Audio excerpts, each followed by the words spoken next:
நாடு முழுவதும் வாக்கு திருட்டு நடைபெற்றுள்ளதாக புகார் தெரிவித்து பீகாரில் ராகுல் காந்தி தலைமையில் வாக்குரிமை பயணத்தை எதிர்க்கட்சிகள் கடந்த 17ஆம் தேதி முதல் நடத்தி வருகின்றன. பீகாரில் நடைபெற்று வரும் யாத்திரையில் எதிர்க்கட்சிகளை சேர்ந்த தலைவர்கள் பலரும் ராகுலுடன் இணைந்து பங்கேற்கின்றனர். செப்டம்பர் 1ஆம் தேதி பாட்னாவில் பிரம்மாண்ட பேரணியுடன் ராகுலின் பயணம் நிறைவடைகிறது. பீகாரில் விரைவில் சட்டப்பேரவை தேர்தல் நடைபெறவுள்ள நிலையில் ராகுலின் இந்த பயணம் அரசியல் முக்கியத்துவம் வாய்ந்ததாகவும் அமைந்தது.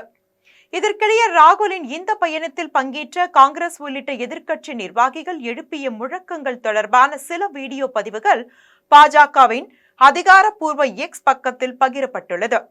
அதில் ராகுல் காந்தியுடன் மேடையில் இருக்கும் சில நிர்வாகிகள் பிரதமர் நரேந்திர மோடிக்கு எதிராக அவதூறாக பேசியது பதிவாகியுள்ளது. இந்த நிலையில் பிரதமர் நரேந்திர மோடி மற்றும் தாயார் ஷீலா பென் மோடி குறித்து அவதூறு பேசியதற்காக ராகுல் காந்தி மன்னிப்பு கேட்க வேண்டும் என்று அமித்ஷா தெரிவித்துள்ளார். இது தொடர்பாக அமித்ஷா பேசினார்.